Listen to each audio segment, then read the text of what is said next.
I don't know what's happening. Oh, Nick. No, not. Yeah, you, not him. Welcome back to the podcast. Oh, hello. Wait, who said that? That is loud today. Thank you. Me. I'm a professional music mixer person, so loud is fine. Are you? Yeah, I am. So, this is already different. As no one has noticed, but welcome back to the show. Focused on Nothing podcast, where we focus on nothing and regularly pick up topic and try to put them out once a week for a season. And the dog is staring at our guest. We have a guest. That's the new thing. Who do we have? You have Nick. Which is The good Nick, we'll say. which is problematic because our host name is Nick, and me, I'm Ted, and so now we have two Nicks. I think we just leave it at that, and we see which one of you can figure out who I'm talking to when I say Nick. Sure, that'll work out swimmingly. Well, I can see both of you. You can't see each other. So Nick, our host Nick, is in California. He's on the camera, and our other friend Nick is next to me, and he can see me, and I can look at him. So when I look at him and I go, "Hey Nick," Yeah, I can see you talking to see? me. And I go over here and go like, "Hey Nick." Hey. See? It's perfect. So you're both Nick. It's easy. Yeah. Sure. Yeah. I think we have similar sounding voices too, don't we? I don't know. Can you harmonize? Pick a song. I don't know Okay. any songs. Yep. Same voice, same guy. I doubled it on the track because I know how to do that. And now there's two of you. So it's good. Oh, so the show has an email address. Did you know that? What's the email address, Ted? It's focusedonnothing@gmail.com. And nobody's heard this show, but by now there's probably some listeners, and they can email us. What should they email us about, you ask? How dangerous Pintos are. How dangerous I would hope. Pintos are, yeah. Show suggestions to tell us that was the worst podcast they've ever heard, or the mediocrest. I would assume they're going to say, can we get rid of Ted and keep the two Nicks? I mean, I bought a lot of equipment for this. So it might be on sale soon. I guess is how that's looking The out. first email. Please stop. Go away. The end. So, I guess background on the two Nicks. So this is supposed to be episode 6, season 1. We haven't recorded most of the episodes. Insider podcasting. This is our third recording, and I still don't know what I'm doing. But we have two Nicks. Nick, our host, I've known. How long have I known you? Oh, 30 years? 30 sounds good. I'm sorry, Nick. It's been an interesting ride. Yeah. I think there's pictures of us rollerblading with purple rollerblades and a little car park thing between condos.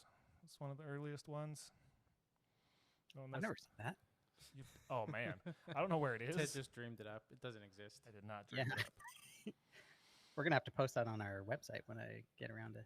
And Nick, our most humble guest this Yep. evening, I met at work a few years ago. And the first time we met, this is what he said to me. I ain't here to be your friend. I'm here to make money. Now, Nick is going to appreciate this story.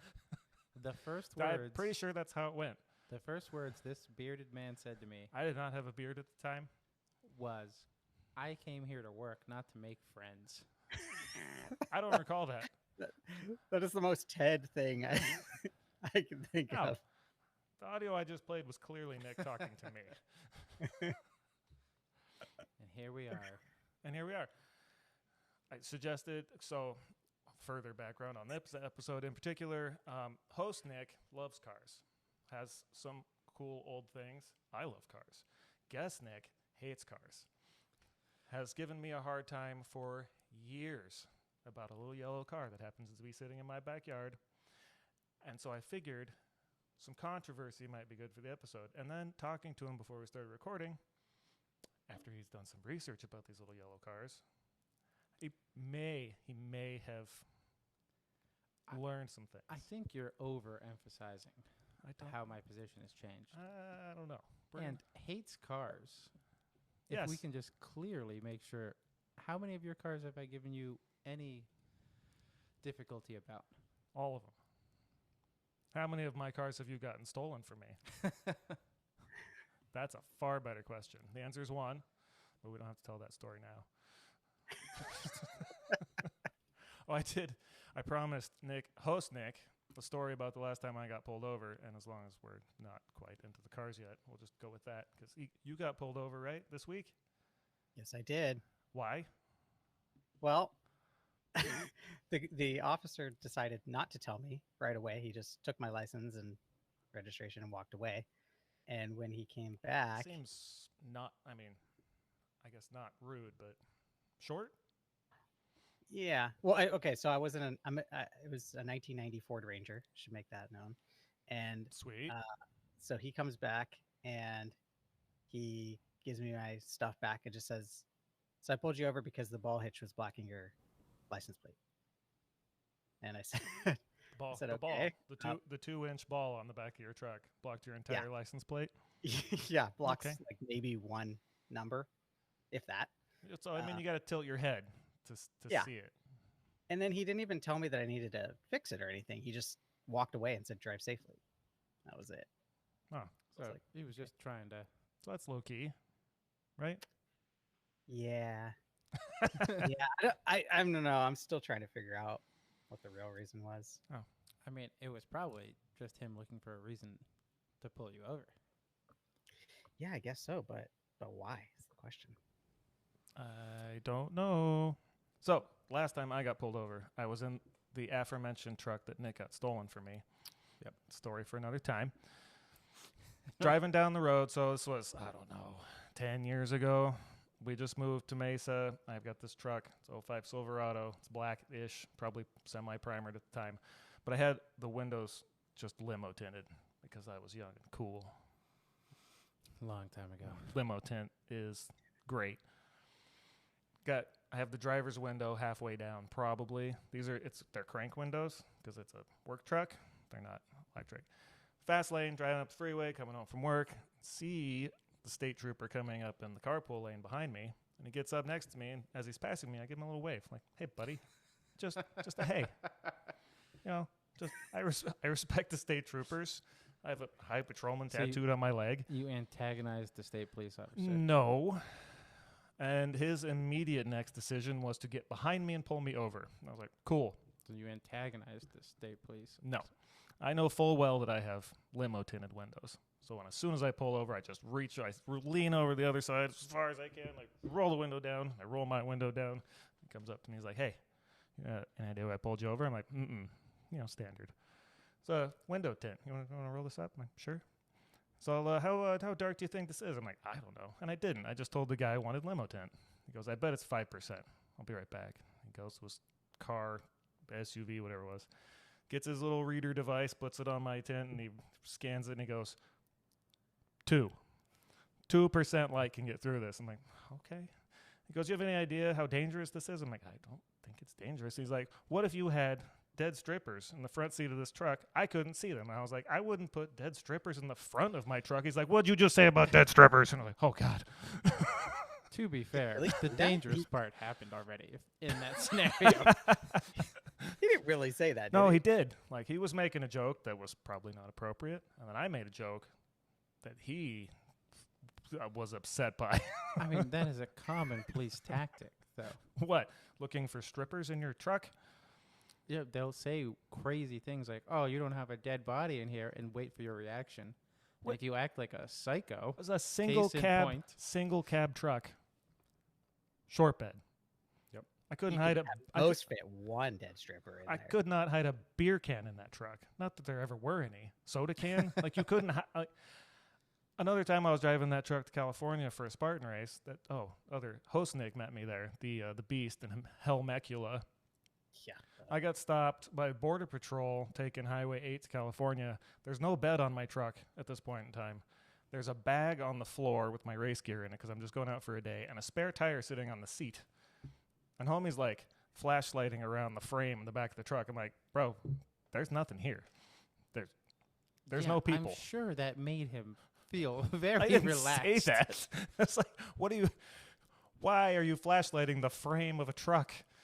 Okay, the viewers are going to be able to see you. No one can see me. No, This is darn. an audio presentation. Darn, because other Nick, Host Nick. host Nick, Yes. if you were a cop and you pulled over somebody in a slam truck with no bed and it looks like Ted, do you think this is an upstanding member of society? Yes. I'm not. I'm not gonna profile. Yeah. He's not going to profile Nick. Man. Yeah, That's but fair I point, mean, fair point. Ted does have a good point in terms of there's like literally nothing on. Yeah, this is Border like, what you're Patrol. looking for. You can see right to the ground. Yeah. Looking at my They're gas tank still and be like, looking what's for in there? Like a gasoline? It's a truck. But I may They be look for suspicious drugs too. Like, of Now he's motioning because no one can see this because this is an internet radio show. Thank Motioning at me goodness. because I have a beard. okay, you have 2 sleeves, a beard, bald. I have a long sleeve shirt on. This is true. No, it's not true. He's talking about my artwork. Thank you for profiling me. Just like every cop that's ever pulled you over. No. That is I an do have some more fun evolution- stories. We can't tell all the stories on this one episode because we have more car, shows, car stories. I noticed how you were avoiding talking about the bad car and only talking about the semi-okay cars. Oh, you want to get into it then? That's what I hear. I'm just saying, like, So we've got a lot, and this is the part where our focus group has suggested to me that I don't just read and ramble on senselessly for an hour. you probably should have started like that then. So I'm gonna try to not do that, and I need you two to help me with that. Also, our focus group is one person, and she listens to some weird podcasts. So And she married you, so right off the bat. good taste, good taste. Maybe not the best taste in not a podcasts. conflict of interest at all. No, but who else do I have? My wife won't listen to it. I'm gonna ask the dog. Hey, dog Viewers face. out there, they have many friends that want to hear this. Listeners. Viewers, listeners, it's the same Oh thing. man, I do hope our audio is coming through okay. Host Nick's audio looks exceptionally loud, and the sounders seem to be okay. But ours, we'll see what happens. So this could be, as usual, an hour of garbage. Did you not set it up correctly? Do I look like an engineer? No, we've been over this. Okay, thank you. Feels So like a drug dealer. thank you. At best. On Host a- Nick. After a shower, please. Excuse me. Sorry. I know that's good microphone etiquette. Oh, speaking of microphone etiquette, Mr. Guest host friend, could you get me another one of these green Yeah, things? I can probably do that. That would be amazing. After these short messages, guest host Nick will be right back. Oh, speaking of messages, I have a disclaimer before we begin. As mentioned, this episode is about the Ford Pinto, a car I've been given a very hard time about by a few people, known as the exploding car. Oh, you have a Pinto? That's going to kill you. Okay. I disagree. But more than a few did catch fire. More than a few people died. That is tragic in every circumstance. Car accidents are tragic. Do you opening those off, Mike? Oh. Hopefully we picked. Did you hear that? I sure did. Excellent. Thank you, sir. Hey, we're here to have a good time too. Yes. No, that's where I was getting to. I'm not here to make fun of anybody. It is unfortunate anytime anybody dies in any car accident. That's not what this is about. We're here to talk about an amazing car. There will be some talk about... I thought we were talking about Pintos. Touche.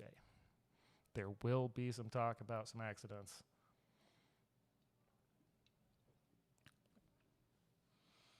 Pintos equal bad. Pintos are good.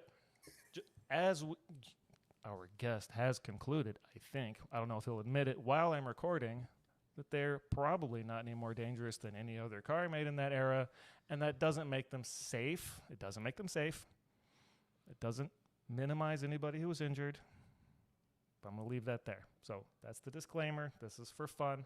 It's about the history of the car and a bunch of other cool stuff that I dug up. So, yeah. I guess I'll start. Yeah, let's see where this begins. All right, so Ford Pinto came out in 1971, September. I don't remember what day. Oh, that's interesting. You don't recall what day? I'm trying not to just read everything. Also, I don't have it in front of me. Oh, wait. He's got it. He's going to let us know what day. Was it September 9th? Why would it be September 9th? It was September of 1971. It was 2 days after the Chevy Vega was released. Is that in your notes? It was introduced on September 11th. 11th. Just so we can So the Vega was the 9th. aptly put it in the place it belongs. Sorry, got that wrong. Released on 9/11. Yes. The, 1971. tragedy. Yes. 30 years later, it got much worse. That day was a great day. It was a great car. It was released to the public. How it got released to the public. Yeah, let's not gloss over that fact. Host Nick, Which fact? Oh, excuse me. do I'll you turn know off my microphone. do you know the average time for a car in that era to go from development to the road? I did read this. Yes, 43 months. And how long did it take the Pinto? 25. Oh, that seems rather quick. No, it doesn't. No. No. Sorry. It seems fine. It was quite rushed. I'm sure we'll get into that. There were reasons. So I have background. What happened? So why did this car even exist? This is where my brain went on this whole thing. By 71, Ford had the Pinto, Chevy had the Vega, AMC had the Gremlin, I think, first, and then the Pacer later. Remember the Mirth Mobile? Wayne's World? Mirth? Great All car. of them terrible cars. car. All They're the great best. cars. All really hard to find parts for these days, but that's my problem, not yours. So it turns out back in the 40s, the first subcompact cars started to be imported into the United States. Did you know that in the 40s? Right after World War II? I feel saddened knowing that fact. Why? Subcompact cars equal bad. Subcompact cars. But why? But people bought them. Why'd they buy them? Because they were cheap and reliable and just this little box you could get around in. And most people who hate cars, like our guest host, don't care if it's cool, or it's got horsepower, or if you can do burnouts, or if it's got a licorice dispenser. Okay, wait. I just want to make sure that we're all on the same page here. You're saying this car exists for people that don't care about cars. That's why it was made. And now you own Initially. one. Yeah. At the time. And I love cars. Now it's a piece of history, and it's beautiful. And it looks like a little pinto bean. Little bean. Sure doesn't. Sure doesn't. You got to squint just right. Yeah, it looks like it looks a lot more like a pinto bean than a horse. That's fair. Well, I mean, it's named after a horse. Yeah, does everyone know that? What does everyone Pintos. Pinto? So Ford had the Mustang, Ford has the Bronco, and then Ford made the Pinto, a horse of a different color. That's what a Pinto is. Usually, yeah, they're we know. they're We like all brown. know. Do we? Yes. I'm trying to help all of the people might not know. If we have 6 Most- listeners, Most people One probably think might it is not. the bean because that is a much more fitting. and now they know that it's named after a horse. They're little and they're cute, just like my car. Yep. Okay. History of subcompacts in the United States. We are rolling. First one to ever come in. Guesses on who made it, not who bought it. I have that. But Are you talking about in the 40s or in the 1949. I know this. So Well then, Ford? Volkswagen. imported. Ford could have imported the Cortina Escort instead of making the Pinto. They made the Pinto instead, which is much cooler. Escorts are rad too. Yes, Volkswagen. Volkswagen, They 1949. were good guys in the 40s too, weren't they? Not at the beginning. So the root of all of it's the this people's evil, wagon. No, the root, no. root of the I apologize. subcompact is coming from Volkswagen in the 40s. I apologize for the It is direction that this all is going. making sense. It was an interesting. It's nothing to be that- proud of, Rusty. It was adopted so quickly after Yeah, after a war, yeah. a very unpopular I mean the from a cars. very unpopular The country. cars weren't evil. The company making them. Was it? It was a German company. I don't think the company was. There we go. Some support. I've mentioned that guest Nick hates Plus- all cars. Yeah, all cars. What does guest Nick? drive? I like Volkswagen. Volkswagen saved my life. Yes. That's also a story for another time. So the first Volkswagen was imported to the U.S. in 1949. It was a Type 1 Beetle to a dude named Ben Pon Sr. I don't think that's how you say that. That sounds like an Operation Paperclip guy, if I've ever heard. No, he was a Dutch businessman. And when he took delivery, he became the first official Volkswagen importer in the United States and started a dealership things. That's all the information I have It on him. still seems like you're trying to avoid talking about the Pinto. We will get there. Background. People want subcompact cars. These are the things that led them to want them. Okay, counterpoint. All these Japanese and German, and then I think the rest are Japanese that I have. So did all of the Axis powers make subcompact cars? Are we sure this just wasn't a long plan to... Germany and Japan. Unfortunately, there's the K car, and the Russian communist cars that were. There was there was back. a super rad car that was basically made of paper mache that I don't have any information on because I don't think they were imported to the U.S. So all of the good people were making subcompact cars. I mean, Japan makes pretty good cars. And apparently Volkswagens are pretty good. Saved your life. Look, you're here. Thanks for being here. Okay, late 40s. 49, it was a Type 1. And I'm guessing that means that there was a Type 2. Anybody know? I don't know. I mean, if it was the first one, you have no idea. Well, that one was a Type. It says it was a Type 1. I know that. Yeah, they could have, if they were smart, they would have given up on the idea after the Type 1. They made Beetles until I know. like They were wildly 2000s in popular. Mexico? Yes, wildly popular. What's the same basic car? Might be the most popular car ever. Most popular subcompact, I would bet. Right behind the Ford Pinto. So No. then next, I have 1954, the Nash Metropolitan. Who made that? Vietnam? Nash made that, Nash. which was an American car company. So Was that- why is it on my import list? Aha, because technically the body was made by Austin in England, so it was still an import-ish. Also, they were subcompact, but they weren't like utilitarian like a Volkswagen. They were like two-door convertibles or hardtops and had two seats.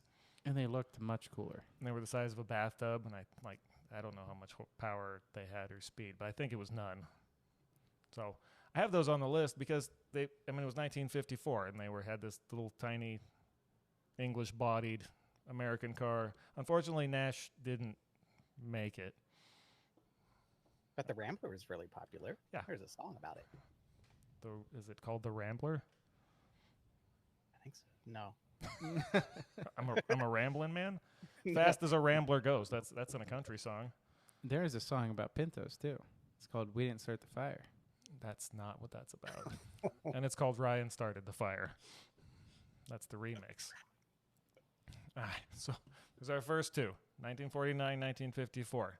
Now, in 55, Volkswagen opened a U.S. sales division in New Jersey, so they're growing, right? More subcompacts coming to the U.S. And then in 1957, Toyota opened its first dealership in Hollywood, which ironically was a converted Rambler dealership. And Rambler was still around. 57. 57? 57, Wow. yeah. They began sales in July of 58, and by the end of the year had sold 287, you ready for the cutest car name ever, Toyo Pet Crowns. All I am hearing is a list of terrible cars. Well, actually, the Toyo Pet was pretty terrible because it was designed and used in Japan originally, and driving around in LA and up through the Grapevine, it would overheat because it wasn't meant to go as fast as U.S. highways required, and the roads here were worse. Probably The roads here were probably seems like the worse. roads there were worse, but they basically were used on a much smaller, like a slower scale. Like, this is cool at 30 miles an hour. And then you're like, okay, let's go 65. And it was, nah. That's a horrible one. But that was 57. Yeah, the Toyo Pet. It was called a mini Cadillac because it kind of looked, it was like, had a bunch of chrome. And it was really tiny, subcompact. Yeah. 287 in 1958. And one Land Cruiser sold from that dealership. Could you imagine being the first person in the United States or having the first Land Cruiser ever sold in the United States? Far better than the 287 people that bought that Toyota Pet. Toyo Pet. Have some respect. I'm gonna just stay with Toyota Yeah, Pet. yeah, have some respect. It was a tiny car that drove terribly and had to redesign, and they basically quit selling them immediately. And they came back. Ooh, You guys are willing to defend any vehicle, aren't you?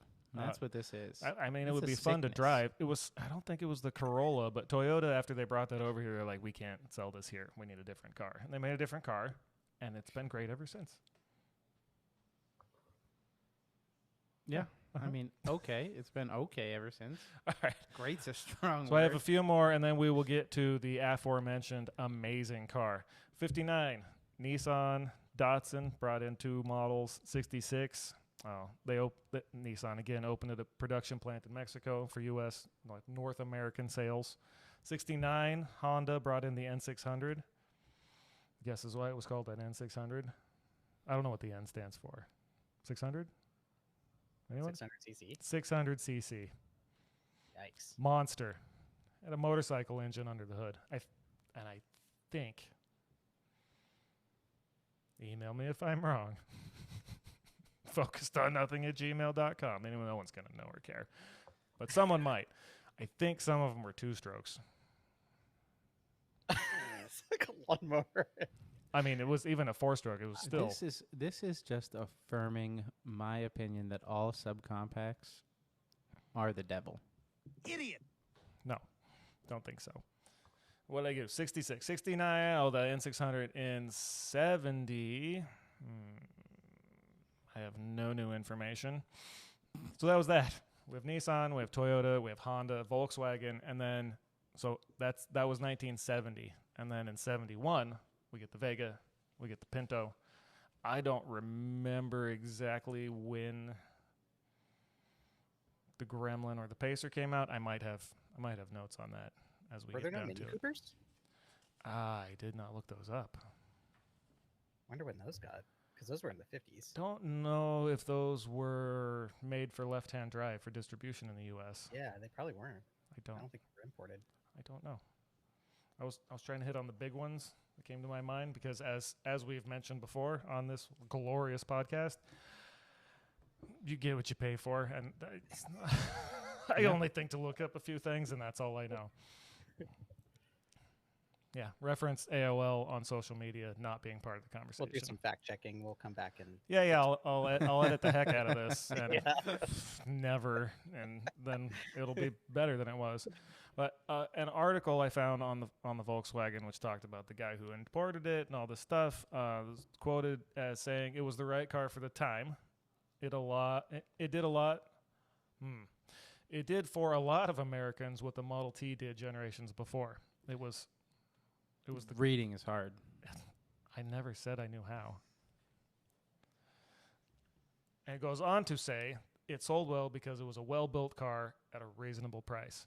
Now, So it was a The car- cheap piece of garbage. it says it was well-built. I'm surprised you didn't just take a shot at a Pinto. The first You're guy losing your edge. that bought them said they were well built. No, Surprise. this was an article years later about the history of the Volkswagen being imported, who did it, why it was good. It says thousands more were shipped in the early 50s, and then it became known as the Bug, and it was America's budget car. And in 55, yeah, I got Volkswagen made its own U.S. Hey, host Nick, yes, sir. if you had to own something, would you want it to be the budget version If it was the Maybe. 60s and you were broke. So Yeah, if I needed a car. so you said desperation. host is what Nick led us said here. he was going to do a monetary comparison of the Pinto new compared to a new car today. Do you have that information handy? Did I say I was going to do that? Ruh-roh. I think it was like $19,000 in today's money. False. I saw that somewhere. What was yeah, it? no, I know what. Oh, you did it you say- anyway? What is it in today's dollars? Yeah. The Pinto? Yeah, When it yeah. first- So in 1971, the base model Pinto that had, I don't think it had a radio, 4-speed transmission, and probably a 1.6 liter engine putting out, I don't know, 60 horsepower. And the blow up bumper. It's possible. We'll roll back to that. It was $1,919. Okay.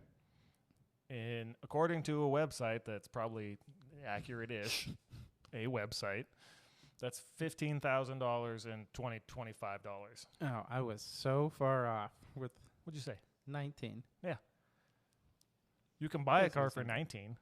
That's not too far off. Yeah. You can go buy a brand new car right now for $19,000. Can you buy one for 15? Yes. New. Yes. What? What are you buying? Toyota's new truck they released. It's like 11K out A the door. truck for $11,000? Okay. I'm just 11K? going to ignore that comment. Yeah. They don't Cheapest- sell them in America. Oh, no, so I can't buy one. You can buy it, you just can't import it. Office munching, mangy nugget. Thank you for your fake news. So the cheapest new car I could find, and I found this on a couple pages, is a Nissan Versa. And even like this, it was more of a sales than a here's how much this Well, costs. just tell us what it Said was. you could buy it for around 18.4. Around.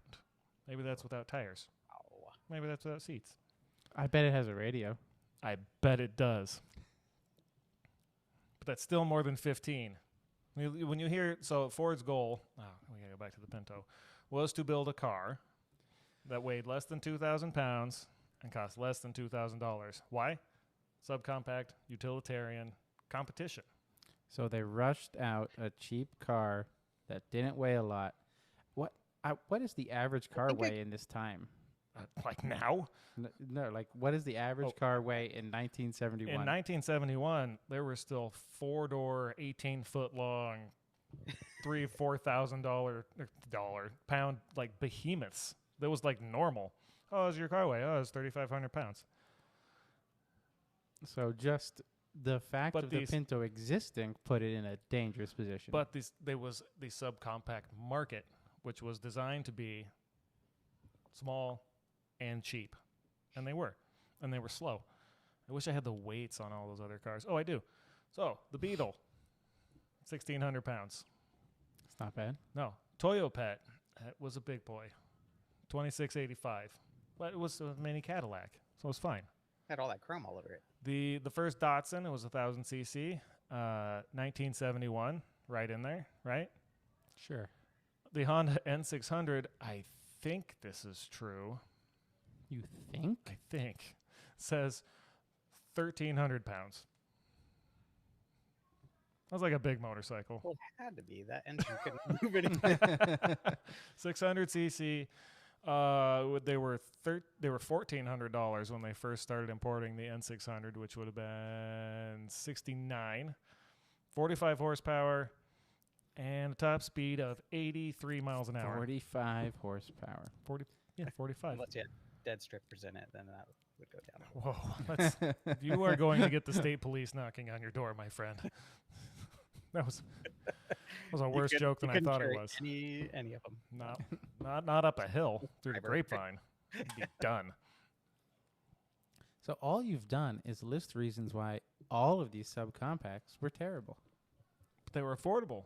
People were not, making millions of dollars. So you buy the car you can afford. They all had 4 seats. I don't know what size the American family average was in 1964, but More than 4. 4 seats seems like it was enough for my family. That was the 80s. It was enough for Hostnick's family. Also. So it was enough for families a decade later. That's like 3. Isn't that, when did they stop selling the Pinto? 1980? Yes. Final Okay, production so- year was 1980. So after they stopped making it, it had enough seats. I think we're moving away from like farming, agricultural life, and families might have been getting a little smaller. We don't In need to the have 70s? where I'm from. I'm not from where you're from. I don't know how farm families. I don't know what the average is there still. Never We been. had 9 people in the house I grew up in. I mean, there was more than 4 people in the house I grew up in, but there's only 4. So you just had to have like 3 to 4 Pintos. That's all. I mean, that would have been sick. Is You that just for as they start exploding? Oh, sorry. Oh, that was a mistake. Oh, I missed one of my sounders earlier too. Well, it's gone forever. Sorry. So, small cars. People Smart wanted them. They were selling. I think we need to be careful saying People wanted them. People wanted them. I would say people needed. Were buying People them. needed Okay, them. that's fine. If you have the thing people need, it's probably as good as the Desperation thing is a people no, want. No. Desperation's a stinky cologne. They made a cheap garbage product, and people needed something. Yeah, people got to get to work. Got to get your kids to softball practice. What's your reason for the Pinto? It's amazing. I don't know how you say that with a straight face. Totally straight. You guys can't see me in internet world. Straight face. It's a beautiful car. I do wonder handles- if we were to poll 100 people, Oh, pull, not pull, because it won't pull anything. poll, how many would like actually like the Pinto? If we put a How many people in So- 100 are psychopaths? Hmm. Because I bet those numbers line up. We'll weed them out. So host Nick is our new social media manager because he is constantly on the socials. So he will put a poll with. up on something, and we'll figure it out. You know the vast majority of people don't like Pintos. Also, he's not on social media at all, so he can just make up whatever number he wants, and that will be how it goes because this is our podcast. We do what we want. Ted answers 100 times, 100 people. All right. Where was I on my notes that I'm not reading? Ford, AMC. I mean, I think it's important also because it was Lee Iacocca who. That's the beginning of my next paragraph. Do go on. No, do. Well, he wanted the car to be under 2,000 pounds Yep. and sell for $2,000. That was his Yep. thing. And fast. No, Like, he that was wanted- not the goal. No. He wanted to Oh, get make it them out fast. fast. Yeah, no, not Make them fast, yeah. They weren't fast cars. No. They were moderately. Let's be real here. No, they were slow. They were slow Yeah, cars. okay, All thank you. That's fine. So I'm proud of you. Back to Lee Iacocca. He was the vice president in 1968, and when he made the proposal that they make this car. Ford already had made, as I mentioned, a compact car they sold in Europe, which is the Escort, but rather than import it, they decided to make a whole new piece of awesome. Wait a minute. Is the Escort known for fatal car crashes? It's not. Oh, okay. They also have some World Rallycross heritage to them. I saw a Cosworth for sale earlier today. Way overpriced. Beautiful car. 93 Ford Escort. So maybe they made the wrong choice. All cars come and go. The only reason we're discussing this is because you won't let the Pinto go. No, it's because it's beautiful and the people should know the truth. Host Nick, would we be talking about a Pinto if this human didn't own a Pinto? No! Sorry. Yes, we would. I think we might. Oh, wait, Yeah, no, I hit the I wrong think one. There's still some relevance. As a I've been footnote, I believe what he meant to say was, uh-huh. I think it still has relevance. yeah, a sad time when we rushed production and didn't care about safety. But we wouldn't be talking about it right now. Yeah, if it was not for all of the controversy, no one would care. It'd just be another car. And it would just be me driving around in my little yellow car. No one would care.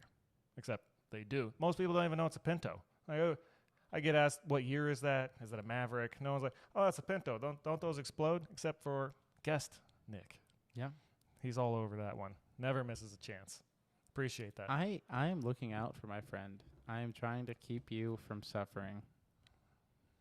Well, now we're going to get into me not reading a lot about Ford Pintos. They came out in 71, September 11th, you were right. A two-door sedan with a trunk. And then in February, had to be 72, I wrote 71. Hatchback model came out. And then, this was February 72 was the station wagon, which is the coolest looking, weirdest, tiny station wagon. So they're two doors, and they have a rear hatch, but it's a station wagon.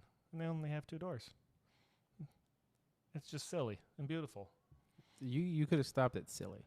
Silly and beautiful. They came in, there was a Country Squire version that had wood grain down the side, but it wasn't wood. It was vinyl, like stickers. Beautiful. They couldn't even do wood. Yeah, they really like doing the yellow with the wood vinyl and a roof rack. So you can have yourself a little surf wagon. It was a good ride.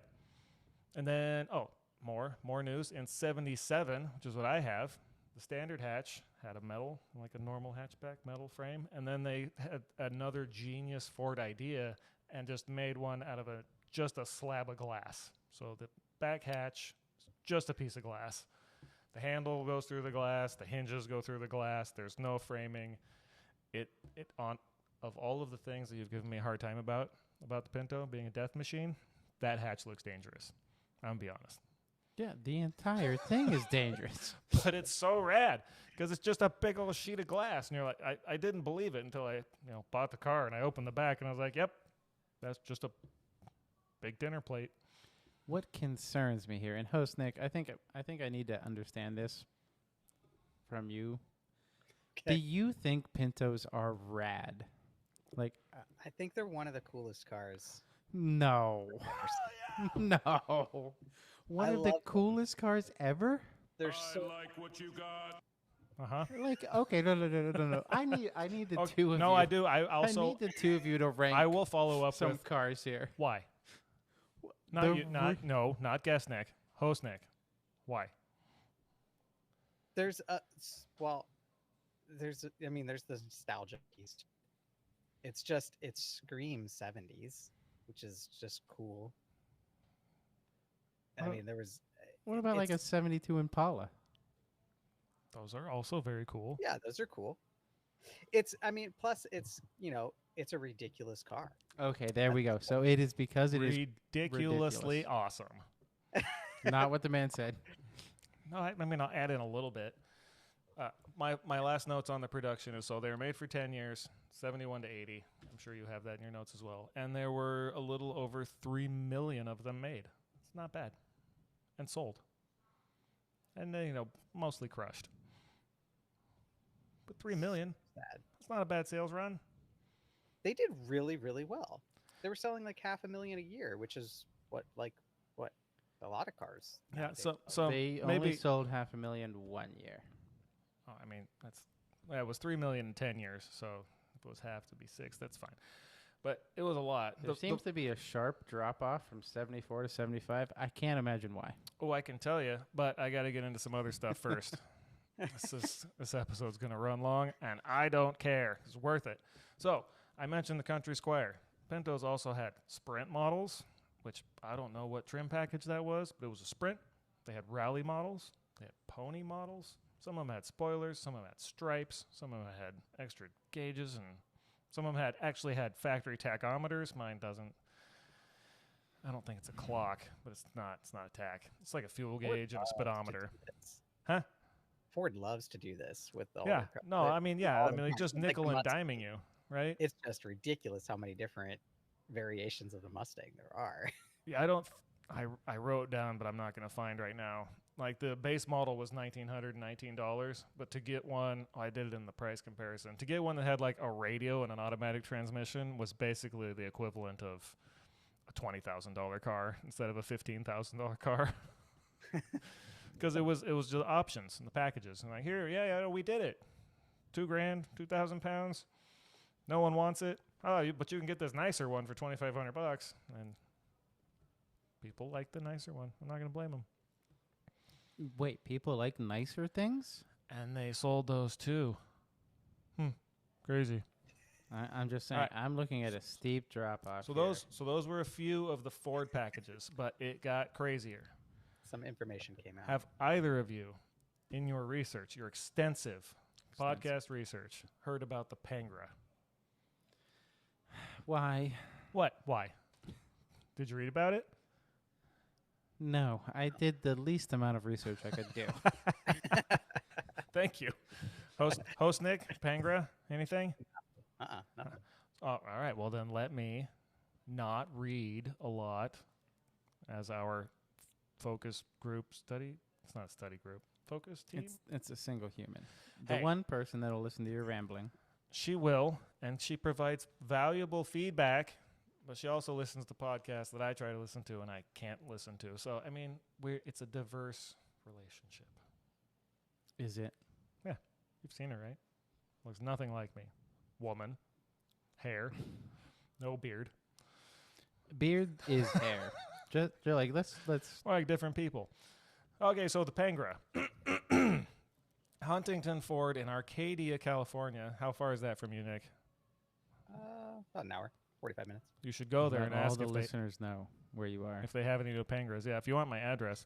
I'll give them my address. Yeah. No, what's hilarious is, like, I don't know why I meet people, I introduce myself, hi, I'm Ted, and then in a lot of business like meetings, they'll be like, hi, they use their full names. My name's I'm Ted Bulin. I'm like, okay, cool.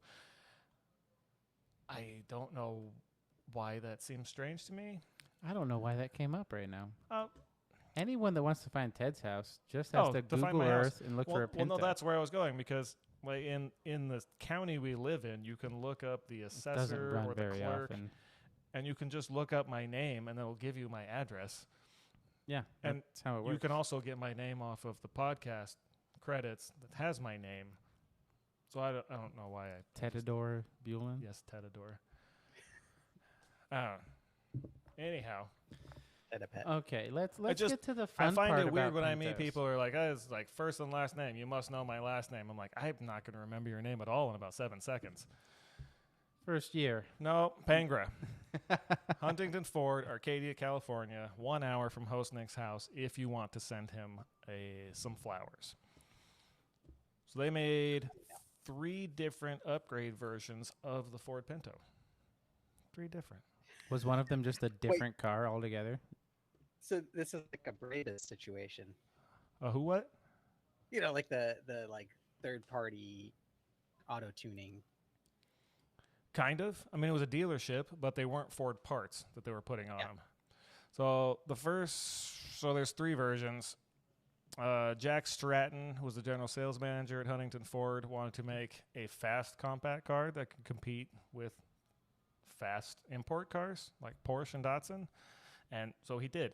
Oh, now it says there's 4 variants. My notes suck. Basically, each variant became more and more extreme as you went along the way. There's pictures of it on the internet if you want to look it up. It's pretty cool. The front fenders, so Pinto usually has these round headlights, and these fenders just end like in a flat slab. And these ones are now like pointed, more arrow looking, and they can't see the headlights because they're tucked in, which apparently you could open with a lever inside the car. A lever. It says like a that's- mechanical lever. Wikipedia told me it was a lever. Did any of these upgrades include safety features? No, it was aerodynamics and horsepower. It was to compete with sports cars. It was to make the Pinto a legit, sold by a Ford dealership sports car. Was anyone did. asking for that? So they came with Looks like a Ferrari from the front end. yeah. So they were very aero in the front, headlights tucked away, got a new hood, got a new grille. The back was basically the same. You could get custom seats. I don't know if they were Recaro or something similar to that, and custom gauge sets. But the Stage 4 kit came with an Ack Miller turbocharger kit and brought the amazingly gigantic 2-liter engine up to 175 horsepower. So these cars weigh 2,000 pounds. It's like 1970, I don't know, 2, 1, 3, pick a number. 175 horsepower in a 2,000-pound car. My car, which guess Nick loves, has currently about 195 horsepower, weighs a little bit more than that, and it is a riot to drive. How many leaks does the car currently have? 2. 2. Okay. that I know of. How many of them are fuel leaks? Half of those. It's only under hard acceleration, and it is my fault. It's a project. Anyhow, where do you? I have no train of thought. Pangra. When you said Pangra, Ack Miller. Oh, so I mentioned Ack Miller. Reading this dude's name for a long time, and reading and hearing things is, it's different. You might not know how to say some dude's name. It's always capitalized, capital A, capital K. I thought it was A.K. Miller for a long time. I'm pretty sure it's Ack Miller. But this you is thought important. a man's name was A.K. It could be his Like initials. his first name was A.K. Like Miller. if you were N.J. Kelly, right? And then that'd be N.J. Yeah. Sure. Or if Or T.J. or D.J. Is there if that was just your name? I'm pretty sure his name was Ack, not A.K. Why is that important? It's not probably to guess, Nick. I don't think it is to any. Host Nick. Huh? Would the American Hot Rod Foundation, let's see, web page about a bio about a dude named Ack Miller have any influence as to whether or not that would be a sweet turbocharger kit to have on your Pinto? I think it would, if any of those words made any sense. What? Exactly. Thank you. Thank you. I'll- Thank you. I'll edit Thank that you, out. host Nick. I'm trying to get words together over here. So, back to what I was trying to say. The American Hot Rod Foundation webpage says this about Ack Miller. Is one of the most prolific hot rodders in his generation. Ack Miller has been involved with almost everything to do with the birth of the sport, from helping Wally Parks with the creation of the NHRA and SCTA. Ack has become a legend in his own right. So NHRA, So he did things other than play with Pintos, is what that he designed says. that turbo kit for those cars. Meaning, that's a pretty awesome car to have or work on. No, Bangra's no. sick ride. And so the SCTA, if you don't know, is the Southern California Timing Association. That's the board governing body that records all of the land speed records. On the dry lake beds. 200 miles an hour, 300 miles an hour, belly tankers, streamliners. Not Pintos? There's probably been a few. Do you have any notes on that? I don't. Okay. I was just checking. So, the reason I go into that much depth is because it would have been totally awesome. You go buy a Pinto, it's got an Ack Miller turbo kit on it, it's got streamlined front end. I'm pretty sure it's A.K. Miller. We're going to ignore it. I will edit that part out. That's not true. I won't. Oh, it's my wife. Hello. What up? Did you hear that, host Nick? Yeah. And she's on the pod. Of course, by now, Crystal, how do you feel about Pintos? Oh, she says she hates loves them. Of course, by now, she will have already recorded with us the first episode, which is not this episode because that's after the before. After the before. Yep. Oh, my goodness. We're really teasing this fuel issue. I mean, it is. It's just what it I is. know. Like, at this point, it's... Okay. I have one more. Most everyone shut us off, but Hey, I hope not. They're like, this is because just an hour of him trying to pretend Pintos were cool. the next version of the Pinto that I have is the wildest. Is it? It's the wildest. Second custom version. Are you ready for the AVE Mizar? Oh, God. Uh-huh. Wikipedia has it as a roadable aircraft built between 71 and 73 by Advanced Vehicle Engineers, AVE, out of Van Nuys. Again, nearer-ish host Nick than us. The company was started by Harry Smolinski and Harold Blade, both graduates of Northrop Institute of Technology's Aeronautical Engineering School. So, smart guys. Where did they finish in their class? The bottom? no effing way. Did you just look it up? I did, yeah. I So, hope everyone else is listening does too. 'Cause describe for us the thing that you're looking at right now that is the AVE Mizar. Please. it's just a Pinto with wings and it's flying. There's more. I mean, there's more to it than that. No, that is it. That's it. It's a Pinto and it has wings. Yeah, it's a flying Ford Pinto. Why? My notes, I wrote, it was made by taking a whole ass Ford Pinto and bolting a wing part of a Cessna Skymaster to the roof. Yep. Oh, and a second engine I don't have words pointed backwards. for this nonsense. So the plan was for takeoff and landing, it would use the Pinto engine and the airplane engine Why did they do this? to drive, because that way you could drive your car to the airport, fly to where you Stop wanted it. to go, You stop this nonsense. fly to where you wanted to go, land, spend 20 or 30 hours on bolting the wings, and then drive onto your destination. It sounds very luxurious and relaxing. Have you found This is a legit flying car. it is? Well, it was. How many times did it fly? I know of 2 times. Okay. Would you like to hear about them? What happened to them?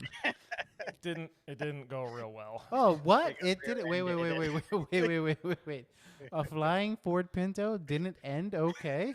But landing, the plan for landing was you had 4-wheel braking. That's more than most airplanes, right? That was the plan. It would stop in 525 feet or less. Yeah, if it crashes, it's probably going to be less. Yeah. So, that comes next. There were exactly 2 test flights. First, on a test flight from Camarillo Airport, August 73, according to test pilot Charles Red, I believe, Janice? I'm sure that was right. The right wing strut base mounting attachment failed soon after takeoff because turning the aircraft would put too much stress on the unsupported wing. Janice put the aircraft down in a bean field after the roadway was closed to traffic, drove the otherwise undamaged aircraft back to the airport. Seems fine, right? So that was test flight 1, where we note that turning is bad. It caused a strut to break, and then he landed it and he drove it back home. Guess Nick has gone to relieve himself. Sorry, listeners. So now we don't have any content. Sometimes we gotta take a break. Yeah, I mean, I could pause it, and then we could pick it back up and be like, welcome back from the break. But I'm just going to keep recording. You know. So did you find the picture of we'll call it the cockpit of the Mizar? There is one on the internet, and it is wild. Thing's got a full set of what I would call airplane gauges, not being a pilot. And those would remain in the car after you drove away to head off to your destination. So you just have like a lap full of gauges in one of the smallest cars I've ever been in. I wonder why turning it would put so much stress. I would guess because you have a car attached to your airplane. Yeah, not super aerodynamic, I guess, when you're actually Just so heavy. So flying. the first failed flight of the Pinto It was the Plane. Mizar. went down in a field of beans. Landed in a bean field.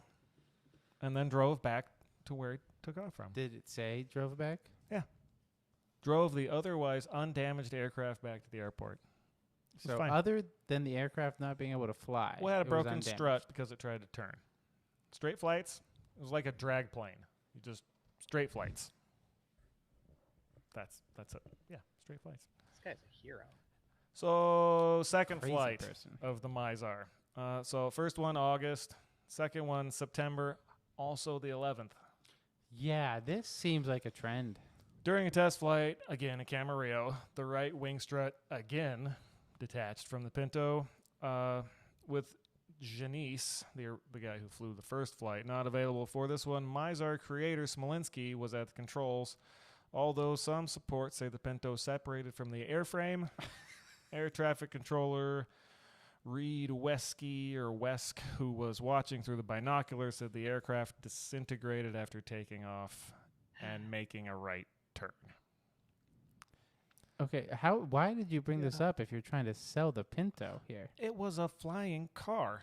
Now, maybe there was some miscommunication, or not communication. Like one guy flies it, tried to turn right, this thing breaks, and then the next guy's like, you know what, I'm going to go fly this thing, and didn't expected to break. You know what I want my aircrafts to not be able to do? Oh, we Turn. absolutely want them to be able to turn and not crash and all those things. But it was a flying Ford Pinto. Wait. It so flew. Wait, actually flew. Wait. What? Did the second test flight result in a fatality? We weren't going to talk about that. I just want to make sure that we understand that the Pinto has taken lives in the air and on the roads. See, this is supposed to be fun. This is the PSA portion of this. Yes, 73 or 1 or whichever. You're not safe anywhere Pintos from they the Pinto. used. Is there a submarine version of the Pinto Oh, that we that'd need be to talk about? sick. I think it was a super rad idea. They did it. How many other flying car companies have you seen? Oh, it's going to be, we'll have this, we're just getting funding, and then we're going to have this flying car. They did it. It ended badly, but they did it. Some things shouldn't be done. And then where would we be with that attitude? No airplanes? You want to go to We the moon? had airplanes before they were Wait, flying Pintos. wait. Just so we're aware. Wait, I have to ask guest Nick a question. Did people land on the moon?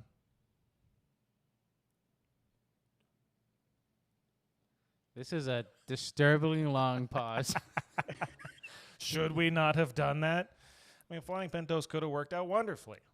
Most moon trips They- ended wonderfully. Some did not. It has a better success rate than the flying Pinto, It had a lot more money into it, too. We should probably get into that. which you are avoiding the most important part of this discussion. What? Why here we go. why does the Pinto No, I live have in it next. infamy? That's what's next. I have that next. You put that after flying Pintos? Yes, because background is important. What kind of control group listened to your nonsense before you came to Oh, this thing? no. We're at 10,000 bars. I don't know what that means. Sorry. I don't think we have time to get to. I was checking. Oh, yeah, no, this show's seems like over. a Thank strategy. You for calling in, everybody. Call back next time.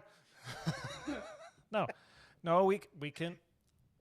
I mean, there's not a lot of We saved the best for last. controversy. Yeah, this might take another 20, 30 minutes. I think we got it.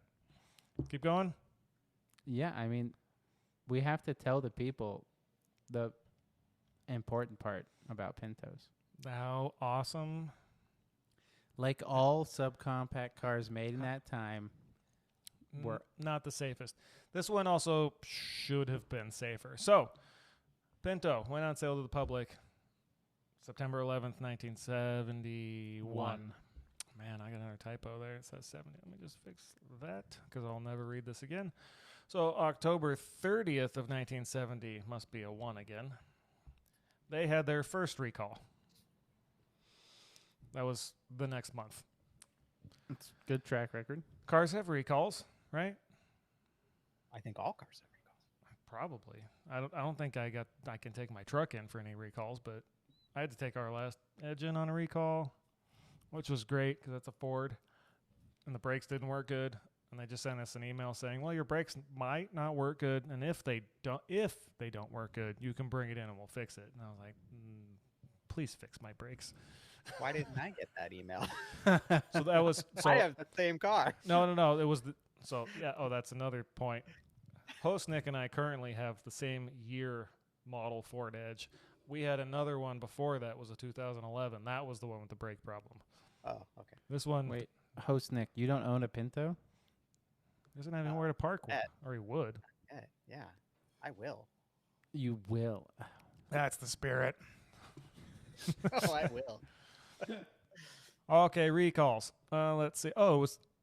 No, that's the same story. So October, 26,000 Pintos were recalled to address a problem with the accelerator sticking if it was pressed more than halfway down. What? So all 60 horsepower. 75 horsepower would just be unleashing itself at you. Or I mean, halfway down, maybe 40 horsepower. But it would stick. So, of the 352,000 sold that year, 26,000 were recalled a So, like- month after sales began. So it so wasn't probably it wasn't like a full, everyone sold had to be It was a lot. recalled. It was definitely not good. That's good. I mean, you want your accelerator to just stay on, right? I did math. It says that's 7.5% of the units sold in 71. Yeah, I was going to say Recalled 7%, 2 months into sales. which is less than the total volume sold.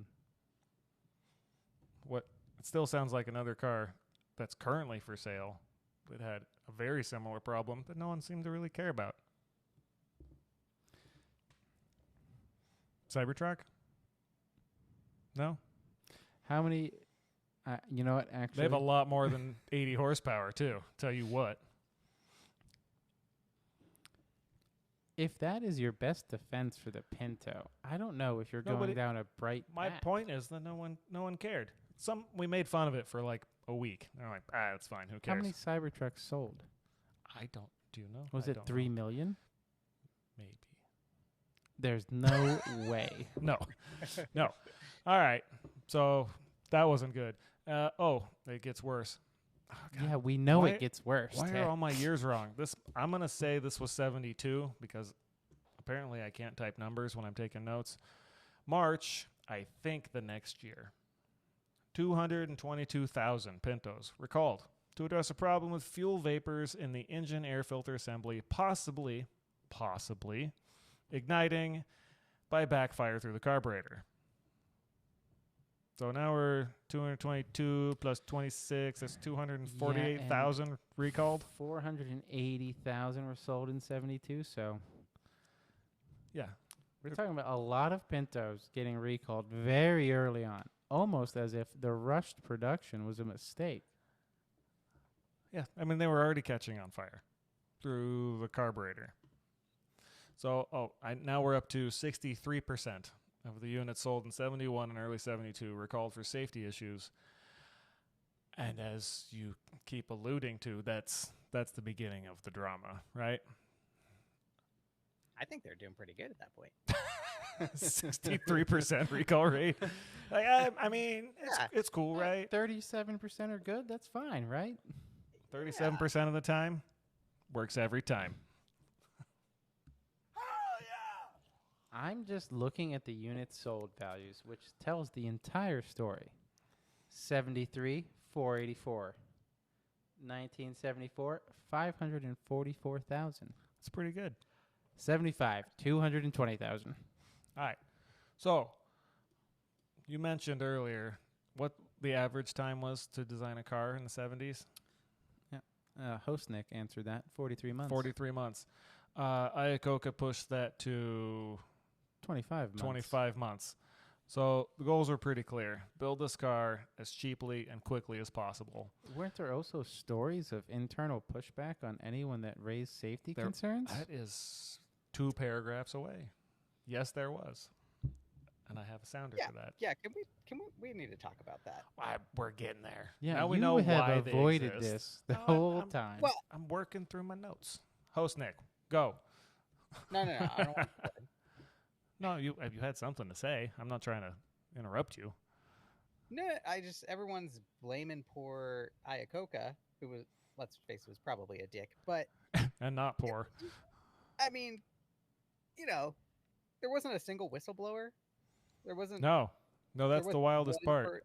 This none dude, of these engineers could have. this dude Mark Dowie, I hope that's how you say his name because he's the hero in that story. Dowie, Dowie, Mark. The recall guy. Mark D. He was a writer, worked for a magazine called Mother Jones Magazine, which I have only heard of because of the Pinto. I'm assuming it was popular because he blew the lid off of this whole thing. So, yes, cars, Iacocca gave them 25 months. And like I said, as cheaply and quickly as possible. And then it turns out during low-speed rear-end crash testing, while the car was still in development, it was discovered that on impact, the fuel filler would rip away from the gas tank, spill gasoline right under the car.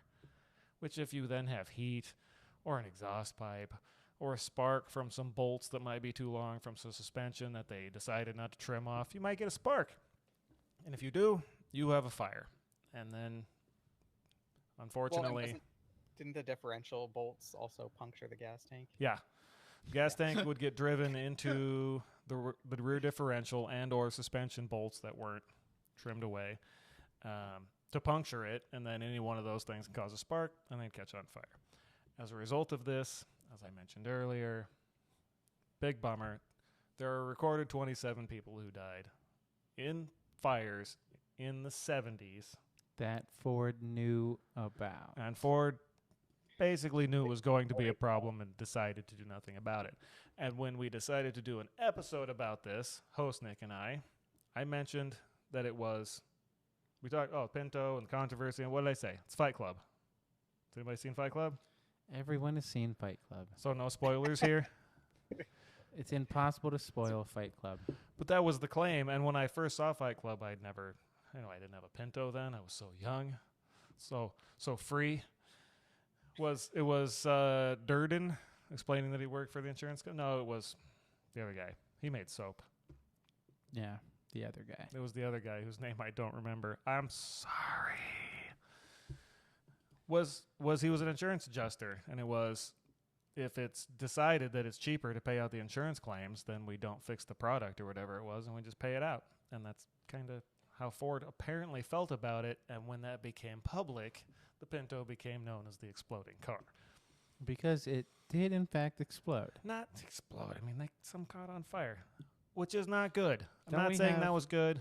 You have a sounder for what a Pinto sounds like. Do I? You do. I can't find it. It's gone. You give the people what they want. to be proud of, Rusty. Nope. I don't know where it is. This man will do anything to Just hide the girls truth. swooning. It's girls swooning. That's what it is. Yeah, that's what it is. It's this. And then another one of these. I like what you got. So Ford knew they made a dangerous product. How many cars, or any products for that matter, have been made with known defects, and same thing happens, and the information just doesn't get out? We just never hear about it. I would say almost every time that's the case. How many of Oh, them have I'm sure it's 100%. 63% of their products recalled within the first year? Hey, they fixed those. This one just got some, They bad fixed press. those. So, okay. Yeah, when did they fix it? Fast forward, 1977. Mark Dowie. I think that's his name. Mother Jones Magazine published an article called Pinto Madness. That goes... It sounds like reefer madness. It's Pinto Madness. Into depth on the accidents, their outcomes, Ford's responses. And so this is a absolutely wild quote from that article. Sorry, I'm not reading anything. I assume this question was from Dowie. It's from the Mother Jones articles. He says, when it was discovered the gas tank was unsafe, did anyone go to Iacocca and tell him? And the response he got was, Hell no. Because they had instilled a environment where people knew that was going to lose them their jobs. yes. Allegedly, this was from an engineer who worked on the Pinto, a high company official for many years, who, unlike several others at Ford, maintains a necessary clandestine concern for safety. That's from the article. He said that person would have been fired. Safety wasn't a popular subject around Ford those days. With Lee, it was taboo.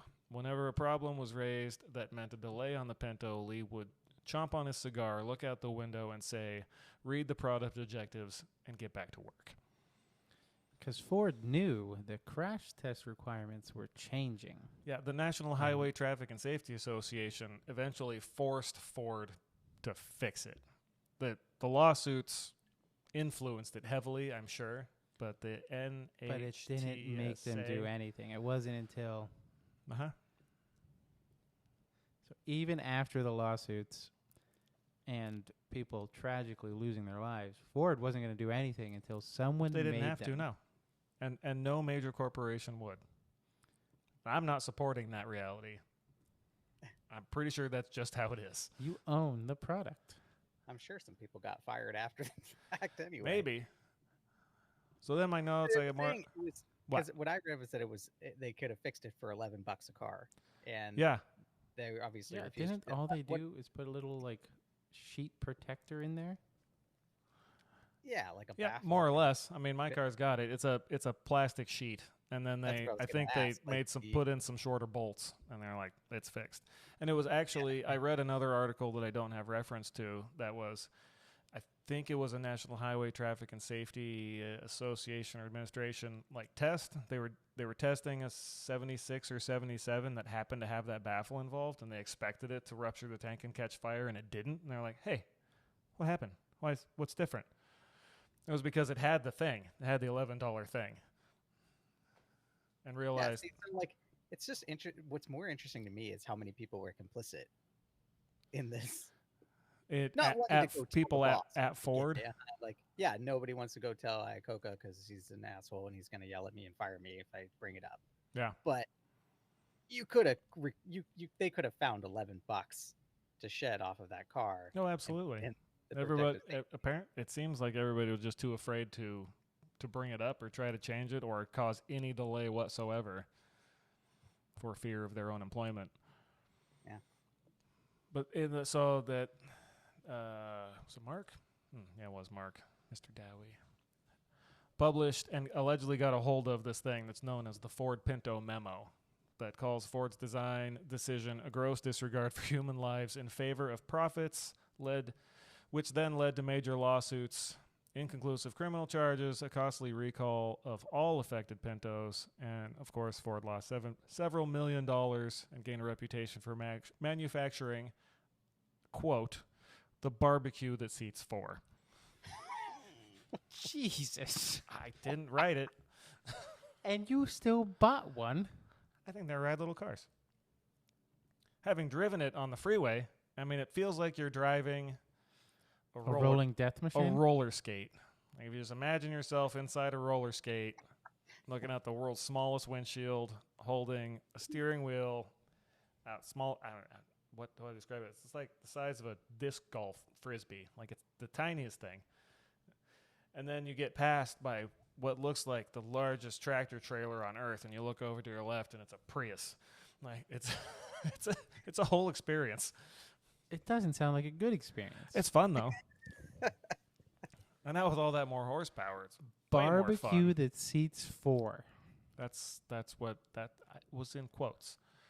So that there was the letter, there was the memo or the article, and there was the memo, and then there was the most famous Ford case, which I will give completeness to this as I can, from the Pinto liability. I believe it was a tort law case. It was a tort law case. It was a tort. I learned what tort meant when I started researching this thing to actually talk about it.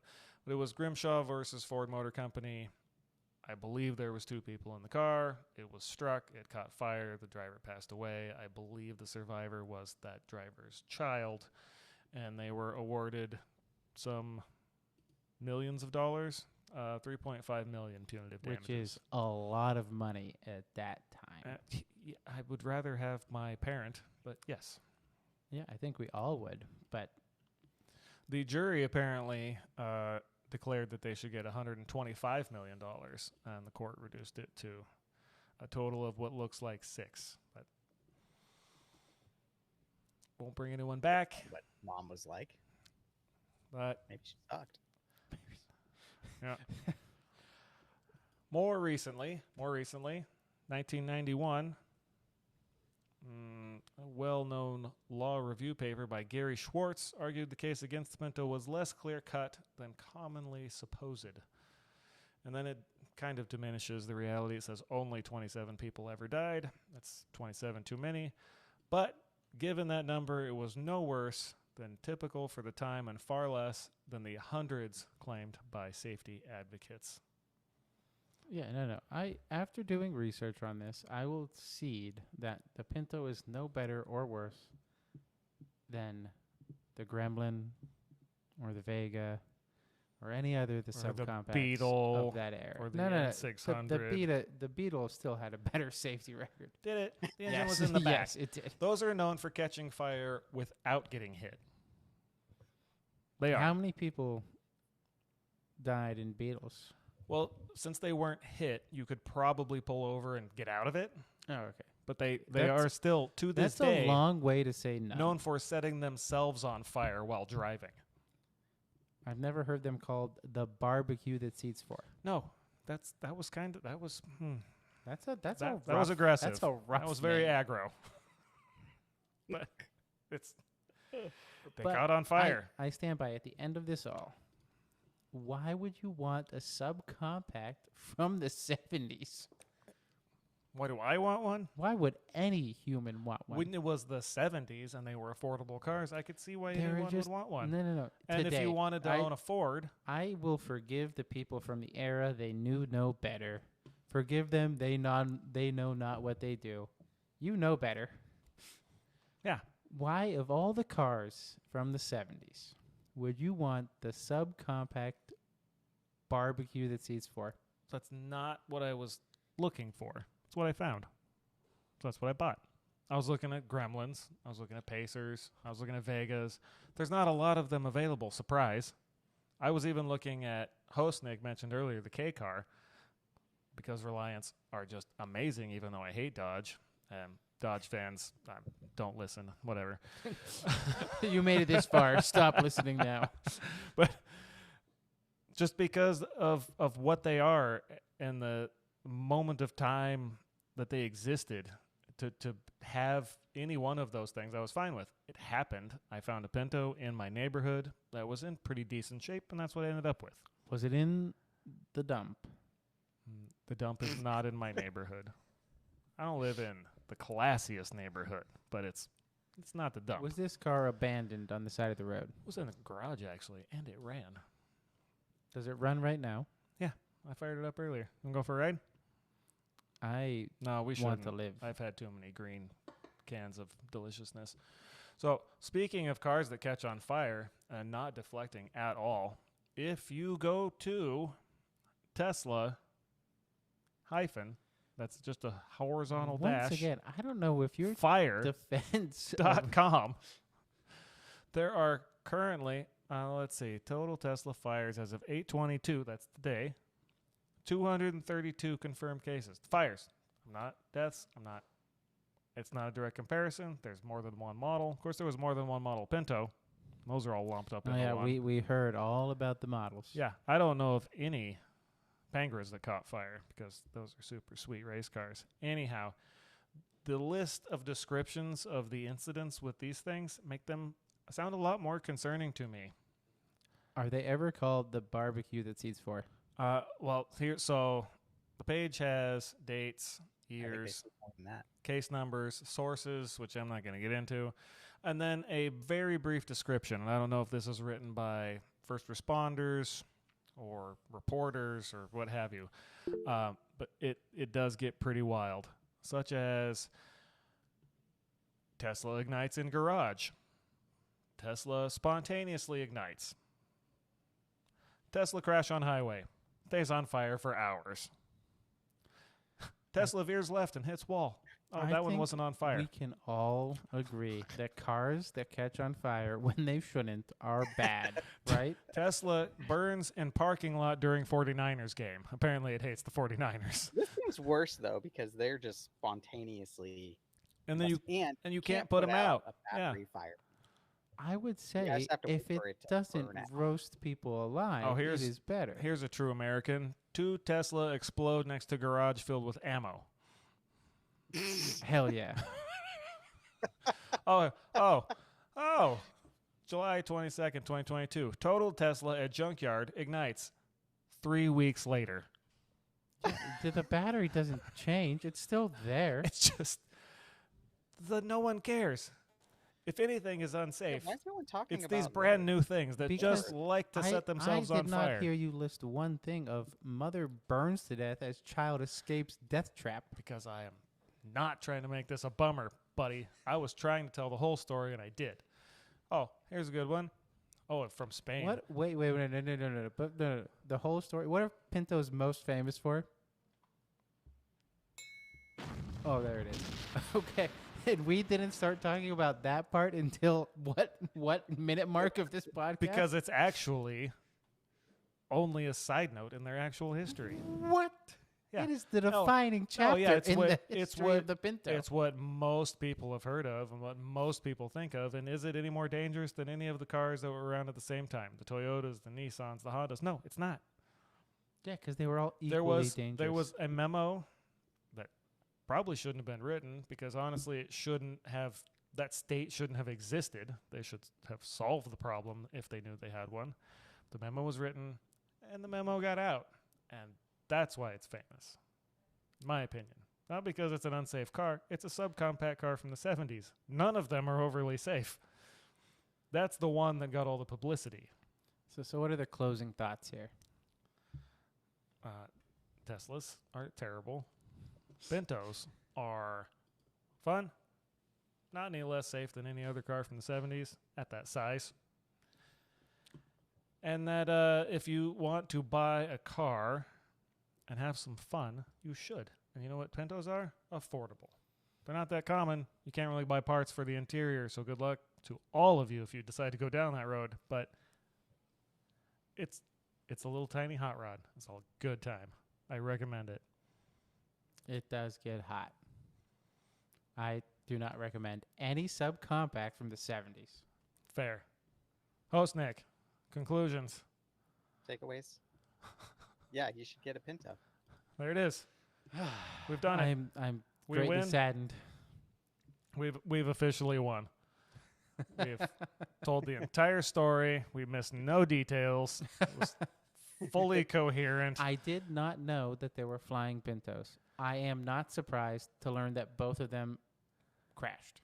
I don't know if there was two different ones, but if you look at the pictures, I think I saw a couple different paint schemes. But there were two flights. That resulted in Crashes. okay. Only one. They both. I mean, the one. Okay. One was a crash. The one was like landing. it was an It's- emergency landing. And it drove home. No, Ted said it drove home. That's what I For read. all I know, wasn't it there. drove Drove onto back a to the flatbed. airport. No, it drove back to the Camarillo Airport, which is a super cool tiny airport that I've How never far been away to. was this bean field? Probably not far. Probably very close.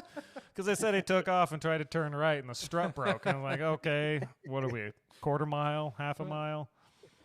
Okay, this is more believable now. All right. Well, that's all I've got. Anybody got anything else? Thanks for having me. Host Nick, it was a pleasure. Ted, Indeed. Thank you for being Pintos are bad. I ain't here to be your friend. I'm here to make money. Yeah. Remember that. And I will gladly come back and argue with two crazy people about whatever they need. Well, you're sitting over here with an alien shirt on. I'm That not is sure correct. what to make of this. There's an alien skateboarding. There's like a get-in loser alien. There's some amoebas or galaxies or whatever you call those. Those would be galaxies. Okay. It'd be weird if they were amoebas. HostNet can't see those, but we might have you back. We'll see. This was good. Thank you for joining. Don't forget to send us emails. Go to the website that we don't have, focusedonnothing@gmail.com. Make sure you let them know the Pintos are bad. Don't listen. He's a guest. Don't listen to him. Bye, Nick. Bye. What's a 1972 Mercury Bobcat look like? Bobcats are hideous. They're better than Pintos. So, Nick, we ended the episode. Host Nick sent me a link to a 673 wagon. If you want one, it's listed as a Ranchero. It's in some place I've never heard of. And this is going to be published way after this car is either sold or will never sell because they want $11,000 for a 73 Pinto wagon. And it's already exploded, so No, you don't it's have to worry about black. the explosion. It's got a 2-liter and a 4-speed. It says it's mechanically great. And it says it's a Daily driver. Dailiy.